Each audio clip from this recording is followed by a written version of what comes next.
Hello and welcome to episode 4 of NCIA Today, brought to you by the ArcView Group. It's May 2020 and I'm your host, Bethany Moore, NCIA's Communications Manager.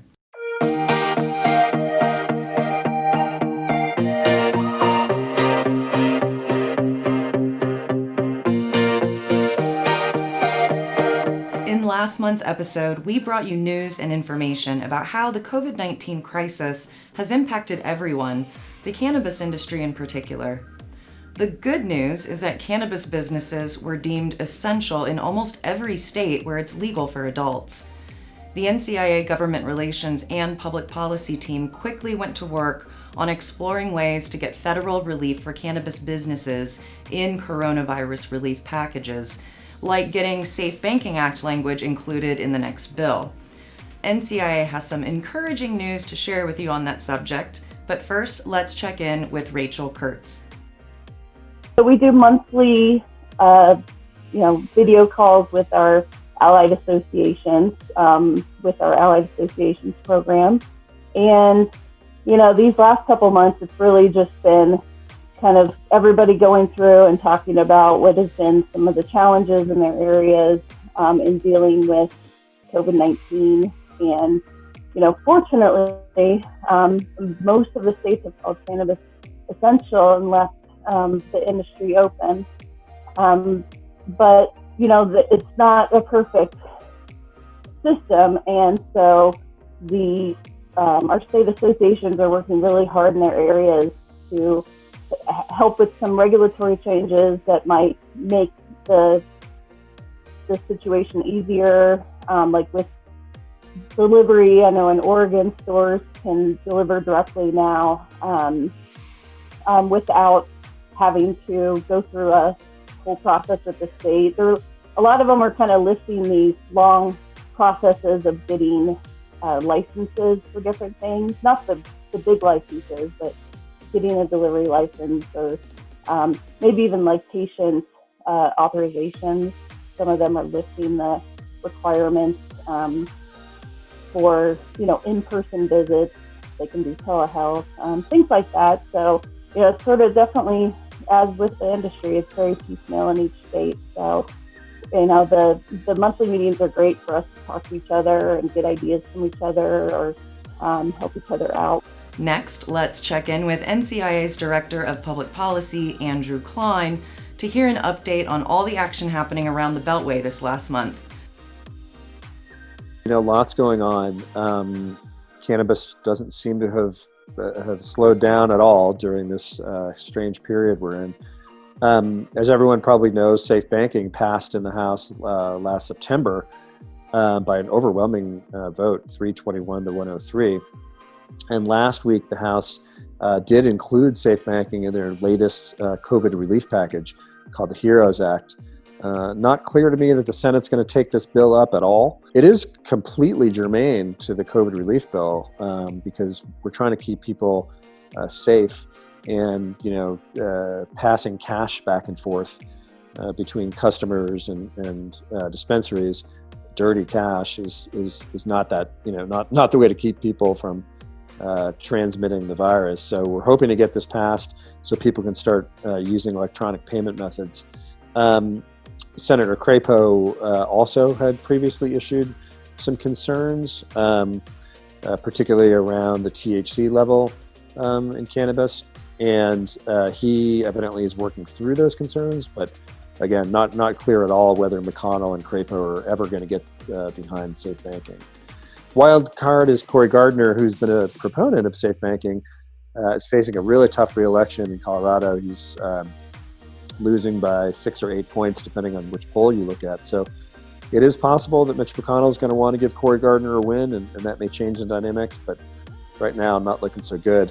Let's get a quick update from Kim at the ArcView Group, a cannabis industry investment forum, to hear what they're up to this summer. Hey, Bethany, we're hanging in here over in the left coast. How you doing in Colorado?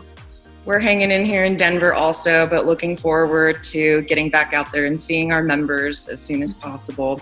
But in the meantime, we are taking advantage of the digital world to stay connected. And I understand the ArcView Group has relaunched their Women's Investor Network. Can you tell me more about that? I know the cannabis industry is a little bit better than other industries as far as women in leadership and CEO and C-suite roles, but there's still more work to do. Is that right?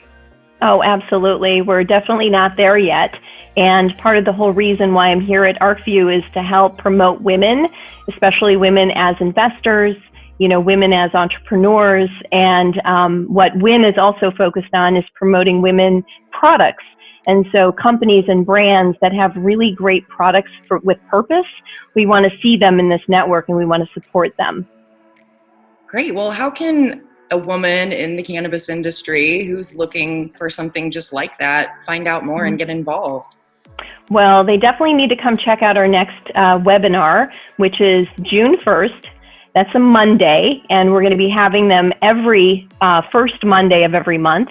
It's at 2 o'clock on Pacific time, 5 o'clock Eastern, and they can find us at arcviewgroup.com, and they can also register at info@arcviewgroup.com. But this next one coming up on Monday is really special. We're actually going to be looking at the science behind the plant, and it's going to be with Karen Forelli, who is the Chief Product Officer at Ensemble Brands, and also looking at Hemp Hydrate will also be there to kind of share their product vision and what they've been doing.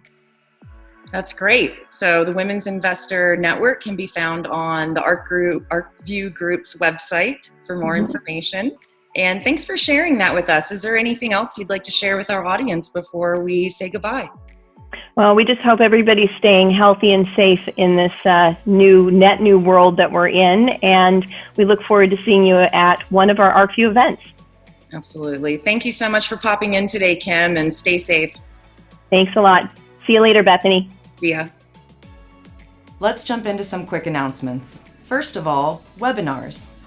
NCIA's new webinar series, Industry Essentials, will continue to roll out brand new learning opportunities every week, so be sure to register in advance to secure your spot. If you missed the webinar, we'll provide recordings for NCIA members for 30 days with password access before we make it available for the public.